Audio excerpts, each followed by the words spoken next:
Comment faire pour négocier comme Donald Trump? Zay indray no resahantsika androany. Ato anatin'ity vidéo ty dia resaka aminao mahakasika an'ity boky ity izay mitondra ny lohateny hoe Trump Style Negotiation, stratégies et tactiques pour maîtriser chaque deal. Miarabanao tonga soa eto amin'ny vidéo manià natenaina ny anarako. Eto dia resaka mahakasika ny vidéo sy ny marketing satria resy lahatra hoe reo roa reo no compétence ilaina raha ohatra ka hoe mila visibilité sy mila client ianao. Raha mahaliana anao zay dia zavatra roa no ataovy amin'izao. Voalohany indrindra manaova abonnement dia cliquez ny cloche de notification mba ahafahanao maharaka ny vidéo rehetrarehetra avoakako. Faharoa manana cadeau jereo amin'ny description dia cliquez les liens hoe commence à créer des vidéos qui vendent sans dépenser une fortune. Guide nataoko io mba ahafahanao manomboka manao vidéo sy ahafahanao indrindrindrindra mi-attirer client potentiel amin'ny alalan'ny marketing vidéo. Donald Trump hoan'izay mbola tsy mahafantatra azy akoatran'ny nahaflohana azy dia tena hoe magnana immobilier izy. Namorona ny empirany izy dia nirodana izy io avy eo dia namerina nanangana ny empirany indray izy tamin'ny alalan'ny force de négociation nananany fa indrindrindrindra tamin'ny fanampian'ny avokany izay mitondra ny anarana hoe George Ross. Tsy tena Donald Trump nanoratra an'ilay boky fa i George Ross. Zay koa ngambany nahatonga an'ilay boky tsara satria matetika boky soratan'i Donald Trump plutôt vague hoe il faut être génial, il faut être fort, hoe motivation zany tena hoe ao fa côté pratique tsy tena hoe présent tsara. Par contre ty boky ty le hoe Trump Style Negotiation dia tena hoe tsara, tena afaka anaovana pratique.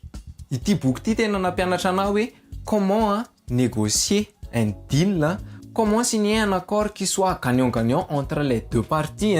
Tena hoe ho ilainao foana koa io compétence io satria ho hainao ny mampiasa ny ressources eo am-pelatananao. Ivelatraingana ihany koa ny orinasanao na ny activité anao eny fa na tsy manana ressources financières ianao kanefa manana capacité ana négociation.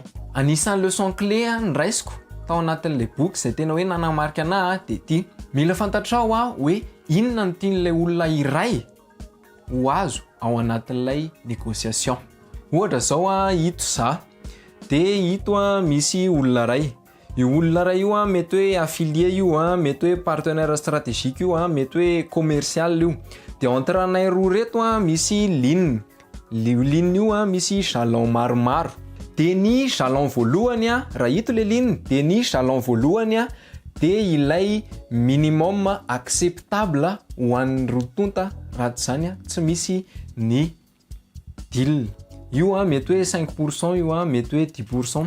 Zay jalon voalohany zay mila fantatrao aingana ao anatin'ilay négociation. Fa mila fantarinao aingana ihany koa hoe à partir de quel jalon ilay olona no faly rehefa vita lay négociation. Mety tsy 10% io fa mety hoe 30% na 40% ohatra. Zany hoe à partir an'io jalon io mety hoe 30% na 40% araka le niteneniko teo no satisfait ny rontonta miala an'ilay négociation. C'est le succès zany. Rehefa fantatra zay jalon roa zay dia eo amin'izay no tena manomboka lay négociation satria ngeza le marge entre an'ireo jalon roa reo. Entre an'ireo zone roa reo dia raikitra foana négociation fa tsy azo atao fotsiny ny makany amin'ny extrémité satria tsy misy olona tian'ireo zone extrémité reo fa manaiky fotsiny izy amin'ny voalohany satria mety hoe fauché na hoe mety misy problème fa sur le long terme izy tsy signé contrat aminao tsony satria tsy mety aminazy io. Dia raha ohatra kosa entre an'le jalon manaraka ianao le 30% ohatra dia c'est le succès absolu.